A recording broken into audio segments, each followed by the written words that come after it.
আর চলতি মৌসুমে ফুটবল বিশ্বের বাড়তি দুবার এল ক্লাসিকো দেখার সুযোগ মিলবে। এবার বেসরকারি বিশ্ববিদ্যালয় ক্রিকেটের খবর।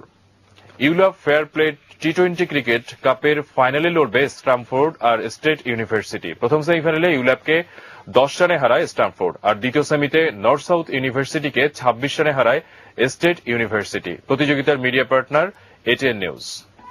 দেশের শীর্ষস্থানীয় 8টি বেসরকারি বিশ্ববিদ্যালয় নিয়ে 12 জানুয়ারি শুরু হয় টি-20 এই আসর।